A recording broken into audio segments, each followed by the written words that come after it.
Bismillahirrahmanirrahim. Assalamualaikum warahmatullahi wabarakatuh. Perkenalkan, kami dari kelompok 6 yang akan membahas terkait materi dalam mata kuliah biologi konservasi, yaitu terkait judul The Conservation of Terrestrial Habitat and Landscape, atau konservasi dari habitat terestrial dan juga lanskap. Adapun anggota dari kelompok kami yang pertama ada Desti Dini Ardianti, kemudian Cynthia Saputri, dan Syifa Nafisa. Untuk konten materi dari presentasi kali ini, yang pertama, A Foundational Understanding of Habitat, Heterogeneity, Landscape Gradients and Patch Dynamics, Dimension of Destruction, Understanding Habitat Loss, Fragmentation, Isolation and Degradation, Theories and Models of Loss and Fragmentation, Conservation through Protected Areas, dan Preserving Habitats in Human Modified Landscapes. Nah, untuk yang pertama, A Foundational Understanding of Habitat. What is a habitat? Menurut Boland dan Robinson tahun 1995, habitat can be defined as the physical and biological surroundings of an organism. Itu artinya, habitat dapat didefinisikan sebagai lingkungan fisik dan biologis dari suatu organisme. Lebih tepatnya, habitat ini adalah suatu situs yang memiliki tingkat fitur biotik dan juga abiotik yang sesuai yang dibutuhkan oleh suatu spesies untuk kelangsungan hidup dan reproduksinya. Atau dapat dikatakan pula, habitat ini merupakan semua lokasi yang menyediakan sumber daya untuk kelangsungan hidup organisme. Maka dengan kata lain, habitat ini adalah pengaturan sumber daya yang memenuhi kebutuhan spesies individu. Ciri khas dari habitat ini adalah bahwa habitat ini memiliki variasi ataupun bervariasi dalam segi ruang dan waktu. Ilmuwan dan para pengelola alam, konservasi alam, sering menamai habitat sesuai dengan vegetasi dominan yang ada di dalamnya. Misalnya, habitat semak belukar, habitat padang rumput, ataupun habitat hutan. Namun, komunitas vegetasi yang digunakan untuk melabeli suatu taman tertentu dari habitat ini tidak sama dengan habitatnya sendiri. Ancaman terkait habitat terhadap spesies tertentu muncul dari perubahan yang disebabkan secara alami, seperti misalnya suksesi tanaman atau perubahan yang terkait dengan penggunaan manusia dan modifikasi permukaan tanah yang menciptakan konsekuensi negatif dalam filosofi perilaku ataupun interaksi spesies dengan spesies lain. Nah, selanjutnya di sini ada struktur dari habitat itu sendiri. Struktur habitat ini merupakan jumlah komposisi dan pengaturan 3 dimensi dari unsur-unsur biotik dan juga abiotik, di mana hewan hidup di sebagian waktu dan lokasi tertentu. Ataupun struktur habitat ini merupakan suatu yang fundamental karena merupakan suatu hal yang penting di mana di dalamnya dapat mengidentifikasi tiga aspek yang fundamental dari setiap habitat yang akan dipelajari dalam materi kali ini. Yang pertama yaitu H ataupun height, di mana height yang mengacu pada jumlah area spasial habitat dalam kaitannya dengan ukuran habitat lanskap. Mohon maaf untuk yang height itu yang H bukan height tapi habitat. Nah, selanjutnya ada habitat complexity atau kompleksitas dari habitat itu sendiri, yaitu keterkaitan skala dengan jumlah komponen fisik, misalnya sumber makanan di dalam habitat. Yang terakhir ada habitat heterogeneity atau heterogenitas habitat, yaitu kelimpahan relatif berbagai jenis komponen di habitat pada skala spasial tertentu. Nah, maka dari itu, habitat yang hanya memiliki satu jenis komponen habitat itu tidak akan memiliki heterogenitas. Selanjutnya, ada pengertian dari landscape. Nah, apa itu landscape? Landscape ini dapat didefinisikan sebagai suatu wilayah yang luas yang diukur pada skala spasial kilometer persegi atau lebih tinggi yang terdiri dari lebih dari satu jenis habitat yang tersebar di banyak petak.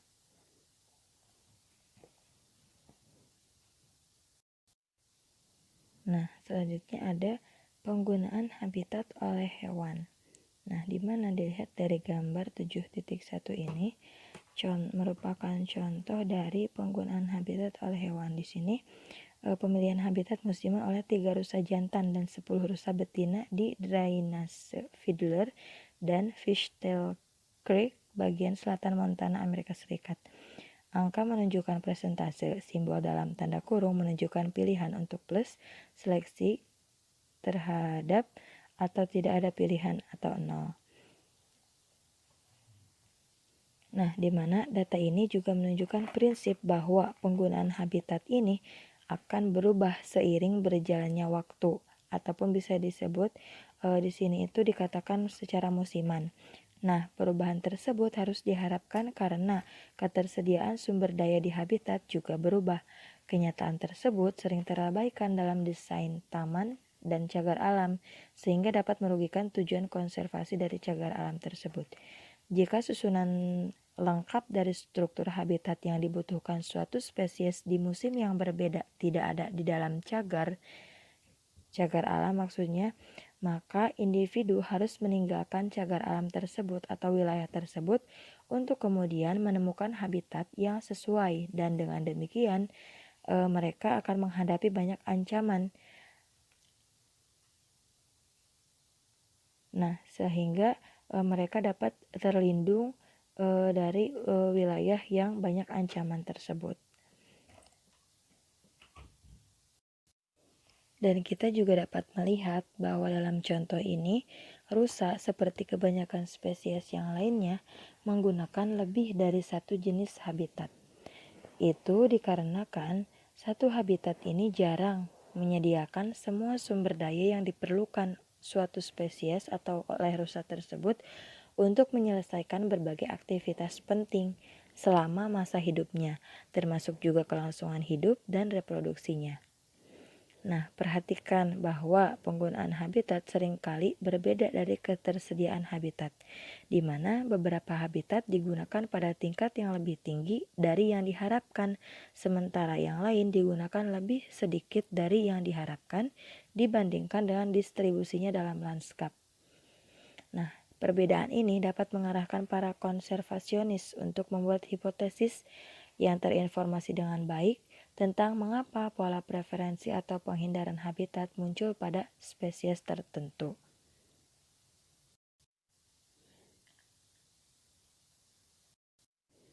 Nah, kita lihat gambar 7.2, ini ada gambar panda. Panda raksasa atau Ailuropoda melanoleuca, di mana merupakan spesies ikonik dalam konservasi dunia yang seperti kebanyakan spesies menampilkan preferensi habitat yang berbeda pada skala spasial yang berbeda dalam suatu lanskap. Nah, dalam gambar ini, panda ini juga merupakan salah satu spesies konservasi paling ikonik, juga telah terbukti sebagai salah satu yang paling menantang para konservasionis untuk dilestarikan, mengingat spesialisasi makanannya untuk bambu dan preferensi habitat terkait untuk hutan bambu. Seperti kebanyakan spesies, panda raksasa menggunakan kriteria seleksi yang berbeda pada skala spasial yang berbeda.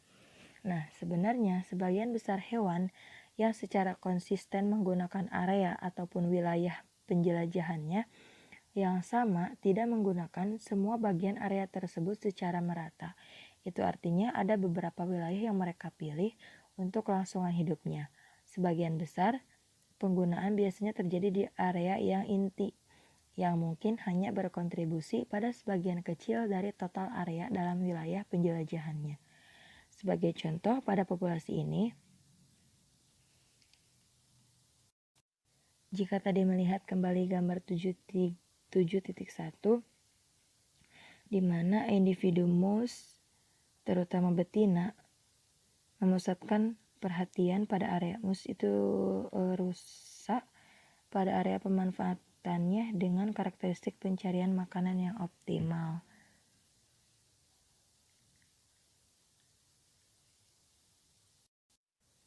Selanjutnya ada gambar 7.3, di mana ini merupakan peta kualitas habitat dari panda raksasa yang tadi Ailuropoda melanoleuca di pegunungan Liangshan, Provinsi Sichuan, Cina, yang diambil dari pengukuran penggunaan habitat oleh panda pada skala spasial yang berbeda, termasuk yang A ini. Untuk gambar yang A itu merupakan wilayah studi yang diperiksa dengan menggunakan analisis faktor relung ekologi berdasarkan skala spasial yang mirip dengan jarak yang ditempuh oleh panda raksasa selama migrasi di ketinggian musiman. Area yang dilingkari pada peta besar menunjukkan kesesuaian habitat yang diperoleh dari hasil analisisnya. Kemudian yang B merupakan wilayah jelajah inti dari panda tersebut. Kemudian yang C merupakan pergerakan harian dari panda tersebut. Yang D wilayah jelajah dan E migrasi ketinggian musiman. Area hijau tua menunjukkan habitat optimal, hijau menunjukkan habitat yang sesuai, biru menunjukkan habitat marginal, dan krem menunjukkan habitat yang tidak sesuai. Maka dari gambar ataupun peta ini menunjukkan bahwa ini banyak yang krem, didominasi oleh warna krem. Itu artinya kebanyakan dari habitat di daerah ini tidak dihuni oleh panda tersebut, sehingga menyebabkan panda itu bermigrasi. Nah, selanjutnya di sini ada peran konservasi habitat dalam konservasi biologi. Sebenarnya tujuan fundamental dari biologi konservasi, pelestarian keanekaragaman hayati sebagian besar bertumpu pada konservasi, pelestarian, dan pengelolaan habitat dan lanskap. Distribusi habitat adalah penentu utama kelimpahan spesies, dan seringkali tingkat spesifikasi habitat yang menentukan apakah suatu spesies umum ataupun langka. Nah, oleh karena itu, pertimbangan habitat dan lanskap adalah fundamental untuk semua bentuk pendekatan berbasis geografis untuk konservasi keanekaragaman hayati. Pendekatan berbasis geografis untuk konservasi keanekaragaman hayati dibandingkan dengan pendekatan berbasis populasi kurang berfokus pada dinamika populasi tertentu dan lebih pada kualitas habitat dan lanskap yang menopangnya dan populasi lain. Peran habitat dan lanskap sangat penting untuk kelangsungan populasi, karena populasi menjadi lebih rentan terhadap kepunahan dalam menghadapi variasi lingkungan yang sebelumnya tidak mereka adaptasikan. Misalnya, kekeringan yang berkepanjangan dapat menjadi ancaman bagi spesies yang bergantung pada lahan basah karena beberapa habitat lahan basahnya menghilang. Para konservasionis telah lama menganggap perubahan habitat fisik sebagai salah satu ancaman terbesar bagi spesies dan ekosistem di seluruh dunia. Perubahan habitat meliputi konversi fisik habitat menjadi non-habitat yang tidak dapat digunakan atau dapat dikatakan dengan hilangnya habitat. Kemudian pemecahan blok-blok habitat yang besar dan berdekatan menjadi petak-petak yang lebih kecil atau yang disebut dengan fragmentasi habitat. Dan peningkatan pemisahan blok-blok habitat satu sama lain atau yang disebut dengan isolasi habitat, dan juga perubahan habitat yang mempengaruhi komposisi, struktur, atau fungsi yang disebut dengan degradasi habitat. Mungkin untuk penjelasan lebih lanjut nanti akan disampaikan oleh rekan saya. Selanjutnya ada heterogenitas, gradien lanskap, dan dinamika patch. Yang pertama, heterogenitas. Heterogenitas ini dapat didefinisikan sebagai segala bentuk variasi dalam lingkungan, termasuk komponen fisik dan juga biotik. Variasi tersebut dapat muncul sebagai pola spasial ataupun temporal. Yang selanjutnya yaitu gradien lanskap.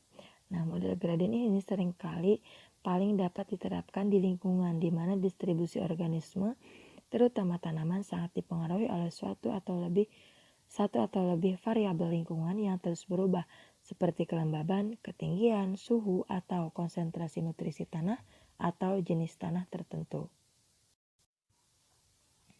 Nah, selanjutnya ada dinamika patch, di mana ada patch dan ada juga patchiness. Nah, Ciri khas dari habitat ini adalah bahwa mereka bervariasi dalam ruang dan waktu, di mana suatu kualitas yang disebut sebagai heterogenitas habitat. Nah, heterogenitas ini dapat didefinisikan sebagai segala bentuk variasi dalam lingkungan termasuk komponen fisik dan juga biotik. Variasi tersebut dapat muncul sebagai pola spasial atau temporal. Nah, di dalam dinamika patch ini, yang dinamakan dengan patch adalah sebuah tambalan ataupun sebidang tanah, dan di sini juga ada patchiness, patchiness bukan patchiness, yang dapat didefinisikan sebagai bentuk heterogenitas spasial di mana batas-batas dari wilayah dapat dilihat. Mungkin sekian yang dapat saya sampaikan.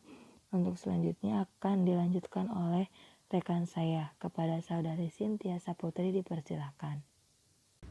Terima kasih kepada moderator yang sudah mempersilakan. Selanjutnya akan membahas mengenai dimension of destruction, understanding habitat loss, fragmentation, isolation, and degradation. Jika dilihat dari judulnya, dimension of destruction ini jika diartikan perkataannya itu adalah dimensi kehancuran. Mengapa bisa disebut dimensi kehancuran? Karena yang terjadi di alam semesta ini sudah hampir menuju kehancuran tersebut di alam kita ini karena adanya peristiwa hilangnya habitat, fragmentasi, isolasi, dan degradasi. Untuk itu, keempat peristiwa ini kita harus memahami terlebih dahulu satu-satu. Habitat itu, kehilangan habitat itu apa, fragmentasi itu apa, isolasi itu apa, dan degradasi itu apa. Nah, ada pertanyaannya muncul, adakah mekanisme penyebabnya? Hilangnya habitat, fragmentasi, isolasi, dan degradasi ini dapat terjadi secara bersamaan. Namun, peristiwa tersebut satu persatu harus dianalisis terlebih dahulu agar dipahami dengan jelas. Yang pertama, hilangnya habitat ini mengacu pada kerusakan fisik habitat yang sering terjadi di alam kita. Sehingga di suatu wilayah tersebut lebih sedikit habitat yang tersisa. Lalu untuk fragmentasi habitat itu merupakan pembagian kelompok-kelompok kecil dari habitat.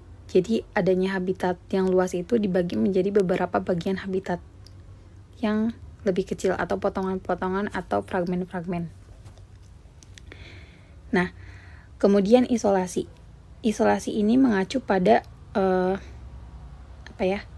setelah terjadinya fragmentasi ini, isolasi biasanya mengacu pada kondisi di mana fragmen yang tersisa ini dipisahkan satu sama lain. Jadi adanya sub-sub habitat atau bagian-bagian dari habitat yang tadinya luas menjadi kecil ini, terjadilah suatu proses yang namanya isolasi.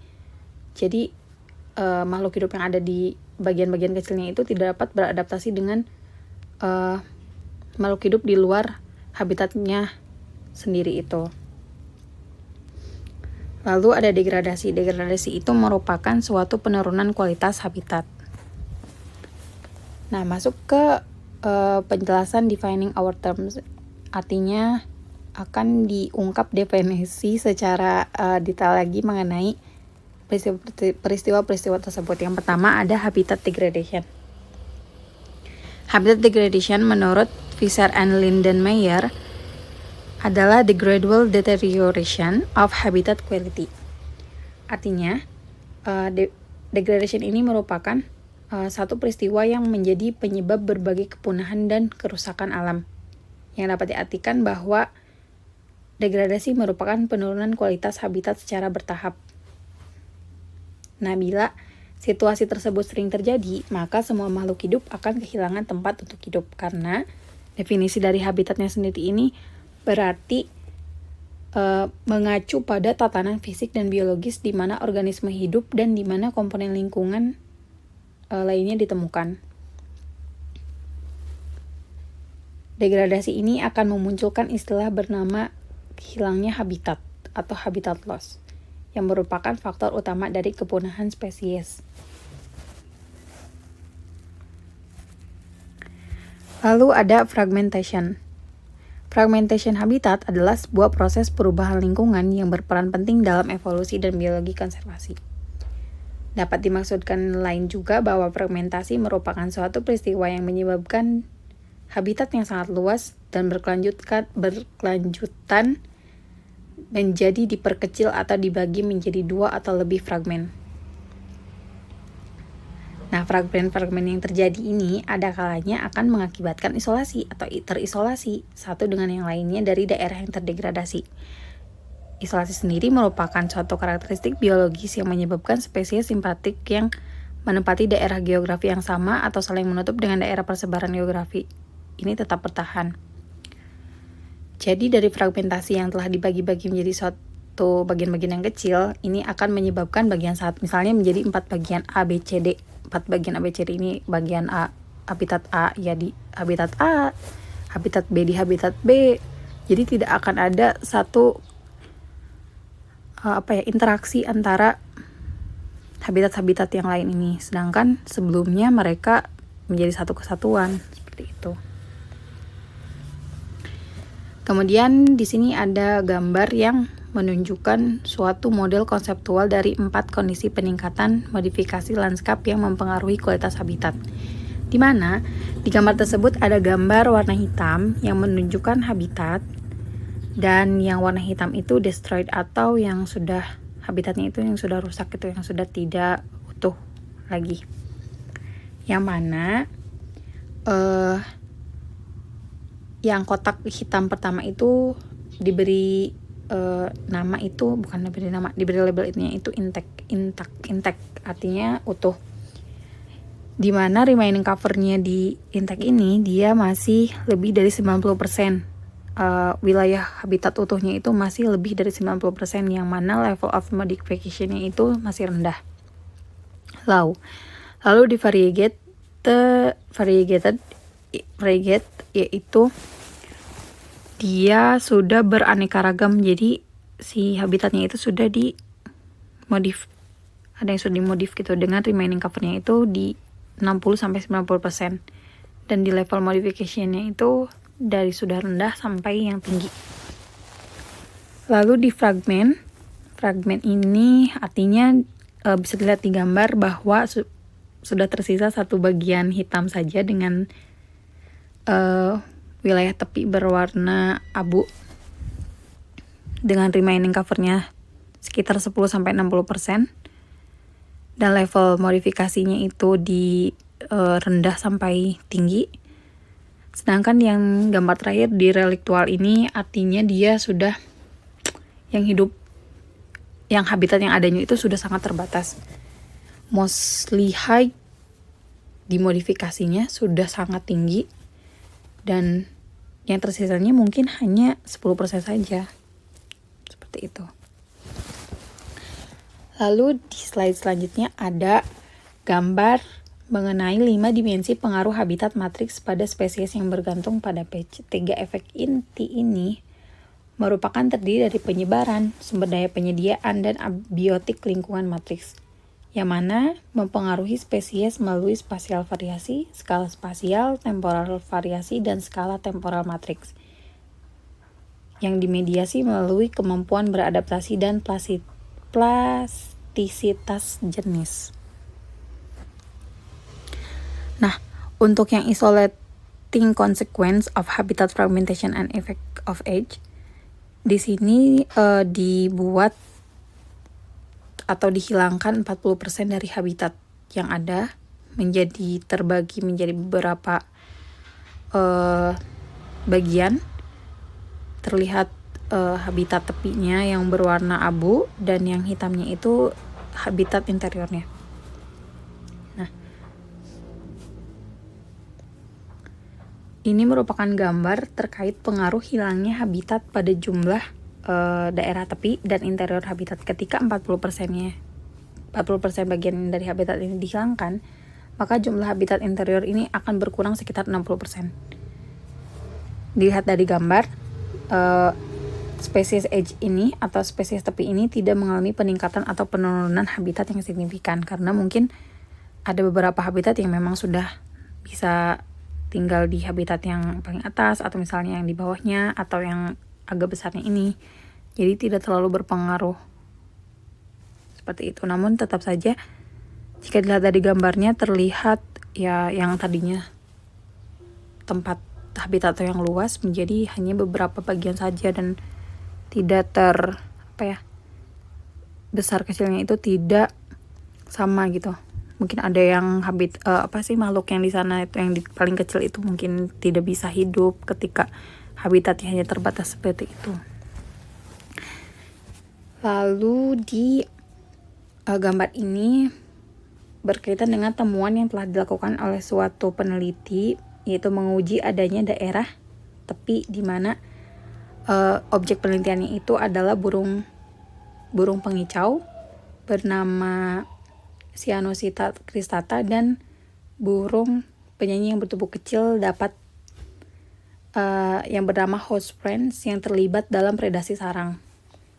Artinya adanya peningkatan daerah tepi ini menghasilkan habitat yang kurang aman bagi spesies interior karena predator sarang dan parasit tidak hanya mengurangi kebersihan bersarang di tepi tetapi juga menembus lebih dalam ke pedalaman tempat burung itu ada gitu. Jadi akibat daerah tepi ini memudahkan predator untuk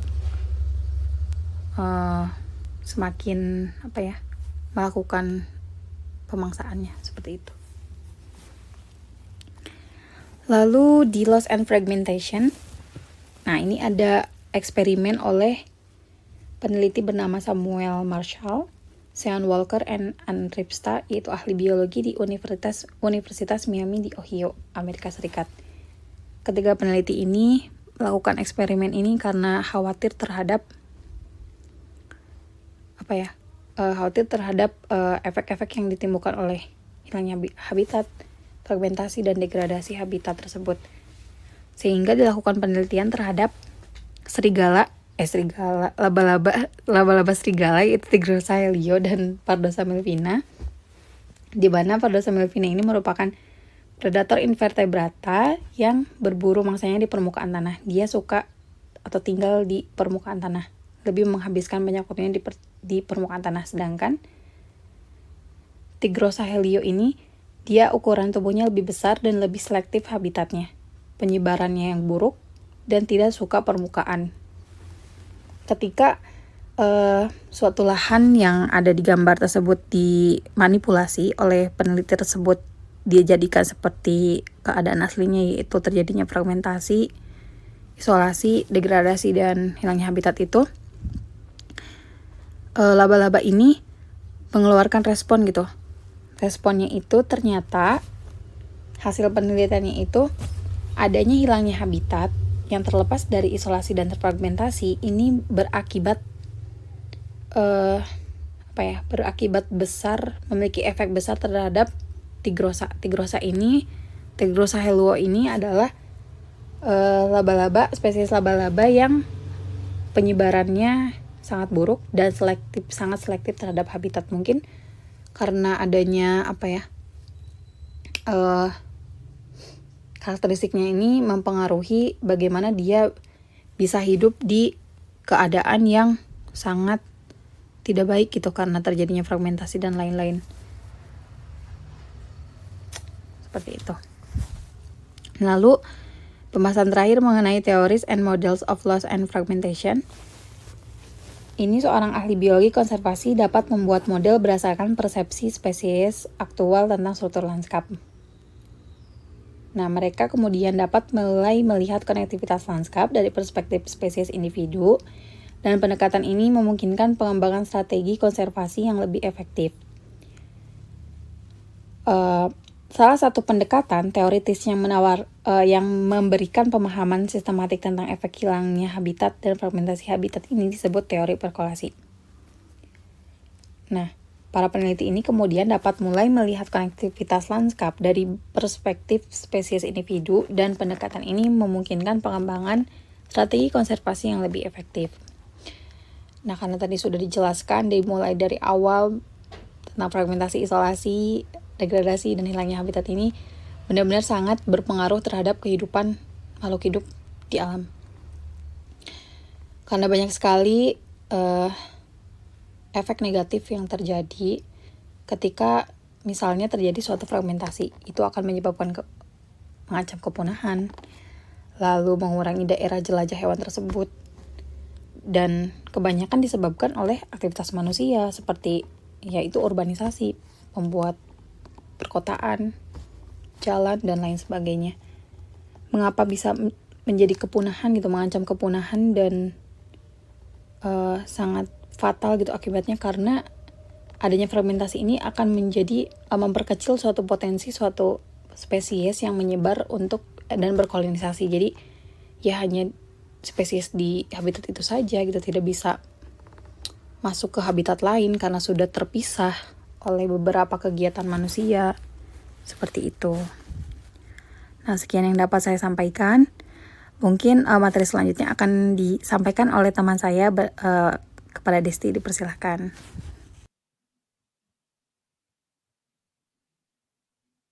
Nah, baik, selanjutnya yaitu di sini saya sebagai pemateri ketiga, Desti Dini Ardianti, akan melanjutkan menjelaskan mengenai konservasi melalui kawasan lindung. Nah, yang pertama yaitu di sini mengenai algoritma desain cadangan. Nah, di mana kawasan habitat alami yang luar itu masih ada dan memiliki strategi paling langsung untuk konservasi habitat adalah pembentukan kawasan lindung. Nah, semua tingkat pemerintahan dari internasional hingga lokal serta ribuan organisasi konservasi swasta berupaya mengesampingkan pelestarian sebagai cara terbaik untuk melestarikan habitat dan landscape serta spesies yang dikandungnya. Nah, di mana tidak semua kawasan lindung ini sama-sama terlindungi, namun jumlah dan kawasan lindung itu terus bertambah. Nah, metode apa sih yang digunakan untuk memilih kawasan lindung dan bagaimana proses pengambilan keputusan bekerja?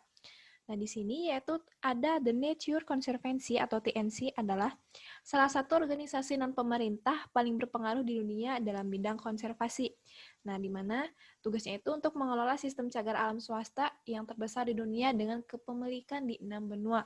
Nah, masalah yang ingin diselesaikan oleh TNC dan organisasi konservasi meliputi bagaimana cara terbaik kita menempatkan unit cagar pada suatu landscape sedemikian rupa sehingga mereka mengandung sebanyak mungkin elemen keanekaragaman hayati. Nah, untuk membantu proses pengambilan keputusannya ini, TNC menggunakan 3 algoritma untuk pemilihan lokasi.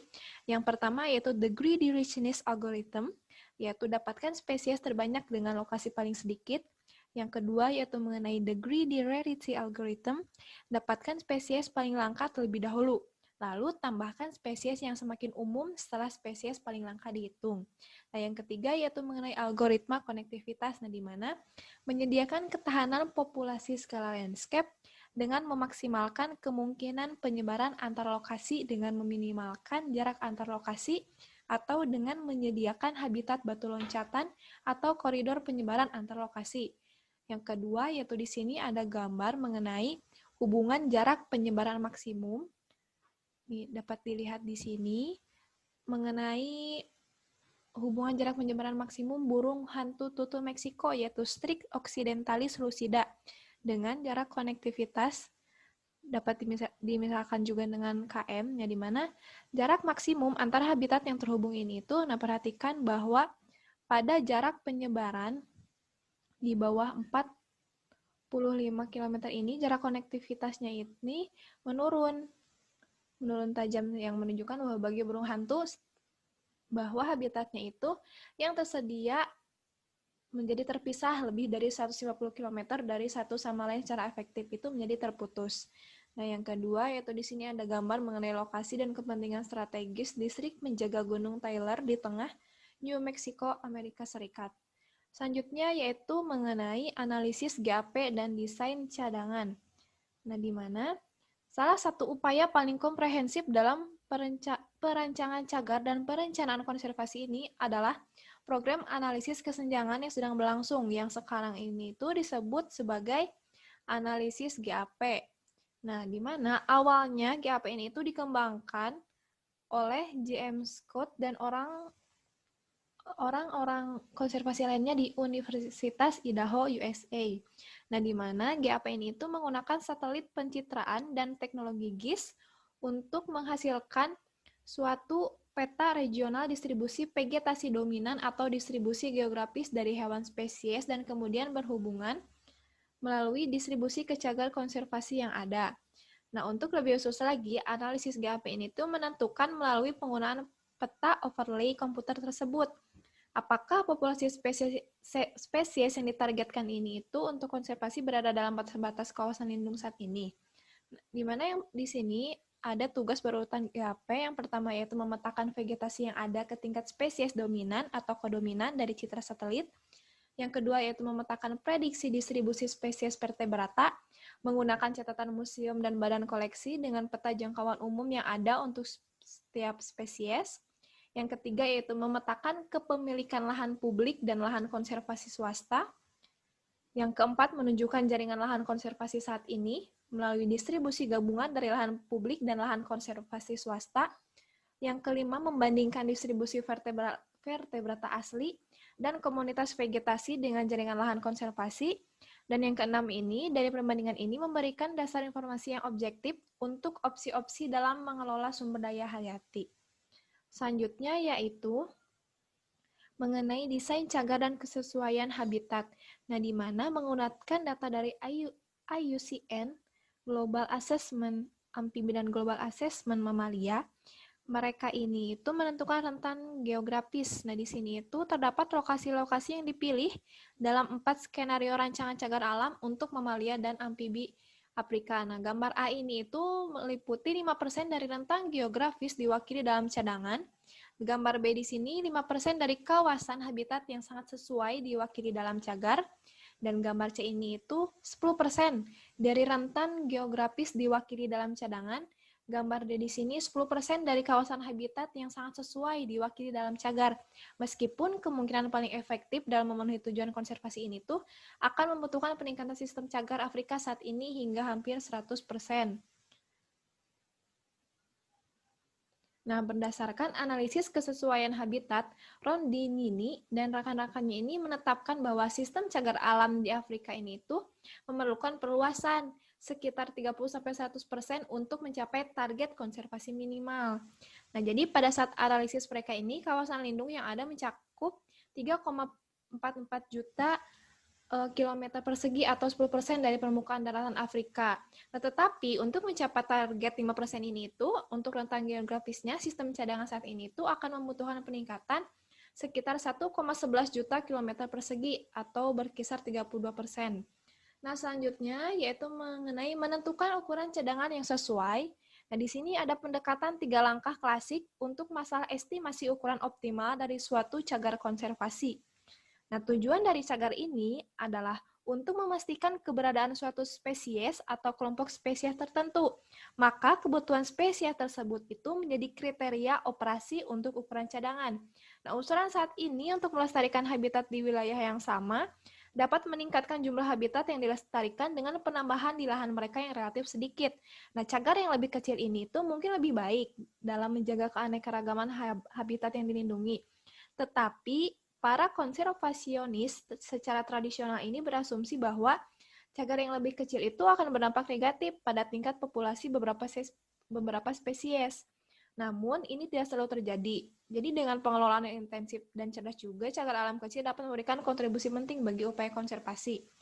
Nah, yang pertama yaitu pendekatan 3 langkahnya itu, yang pertama mengenai mengidentifikasi terlebih dahulu spesies yang kepunahannya itu secara signifikan akan menurunkan nilai cagar atau keanekaragaman. Jadi termasuk spesies yang terancam dan hampir punah. Nah, spesies dengan visibilitas publik atau daya tarik estetika yang tinggi, spesies yang kelimpahannya itu memberikan indeks kualitas habitat atau spesies indikator, dan spesies yang menciptakan habitat atau menjalankan fungsi yang meningkatkan populasi spesies lain, yaitu dengan kata lain spesies kunci. Nah, yang kedua yaitu menentukan jumlah minimum individu yang dibutuhkan untuk menjamin kemungkinan bertahan hidup yang tinggi. Yang ketiga yaitu dengan menggunakan kepadatan diketahui, yaitu dengan memperkirakan area yang dibutuhkan untuk penopang populasi minimum ini. Nah, jadi para perencana ini tuh harus memilih antara membuat cagar menjadi satu area besar atau berupa cadangan yang lebih kecil dengan area yang kira-kira sama. Nah, jadi faktor penentuan ukuran cagar juga harus mempertimbangkan. Jadi mengenai faktor yang terkait dengan heterogenitas habitat cagar dan dinamika patch. Jadi untuk melestarikan spesies dan habitat, cagar ini tuh harus lebih besar dari ukuran tambalan atau ukuran patch yang terbesar yang akan menyebabkan gangguan atau kawasan dinamis minimum. Selain itu, cagar juga harus menyertakan sumber internal untuk menghuni kembali kepunahan lokal dan harus mencakup berbagai usia yang berbeda dari tambalan yang disebabkan oleh suatu gangguan. Selanjutnya yaitu mengenai materi melestarikan habitat di landscape yang dimodifikasi manusia. Nah, yang pertama yaitu mengenai gangguan menengah, di mana para ahli ekologi ini itu memiliki bukti yang berkembang untuk mendukung apa yang disebut hipotesis gangguan menengah, yang menyatakan bahwa tingkat keanekaragaman hayati tertinggi akan dikaitkan dengan situs, habitat, dan landscape yang tunduk pada tingkat gangguan menengah dalam hal frekuensi dan intensitas. Nah, saat ini manusia ini adalah agen gangguan ekologi yang paling umum dan paling kuat di dunia. Nah, di mana manusia ini sebagai perantara atau sebaliknya. Jadi, benteng alam yang terganggu secara intensif, seperti yang mengalami gangguan dan modifikasi tingkat tinggi oleh manusia, menunjukkan tingkat keanekaragaman hayati yang lebih rendah daripada kawasan yang mengalami gangguan menengah. Nah, jadi para ahli ekologi itu memiliki bukti yang berkembang untuk mendukung apa saja gangguan yang menjadikan kawasan dan intensitas ini itu mengalami gangguan menengah tersebut. Selanjutnya yaitu mengenai konservasi di landscape pertanian dan hutan komersial. Nah, di mana saat ini itu hampir 40% dari luas daratan bumi digunakan untuk produksi pertanian. Jadi membuat lahan pertanian dan lahan pengembalaan menjadi habitat yang paling umum dan tersebar luas di planet ini dihadapkan dengan tugas berat, yaitu untuk mencoba melestarikan keanekaragaman hayati dalam landscape pertanian yang sangat dimodifikasi. Jadi para konservasionis ini seringkali menggunakan pola pikir bahwa satu-satunya cara untuk mencapai tujuan konservasi adalah dengan melestarikan kawasan alami dari produksi pertanian di masa depan. Nah, di sini yaitu ada gambar 7.28 yaitu mengenai model konseptual intensitas manajemen dan nilai konservasi hutan. Nah, yang pertama itu mengenai pertanian intensif. Jadi kebanyakan spesies yang mendapati ini tuh spesies eksotik. Nah, spesies eksotik ini itu adalah suatu spesies yang sengaja atau tidak disengaja diangkut dan dilepaskan oleh manusia ke lingkungan luar dari daerah asalnya. Nah, di mana rotasi pada perhutanan pertanian intensif ini itu biasanya rotasinya 1 tahun dan berhenti rotasinya itu pada saat penebangan sudah habis. Nah, selanjutnya yaitu mengenai perkebunan kayu cepat.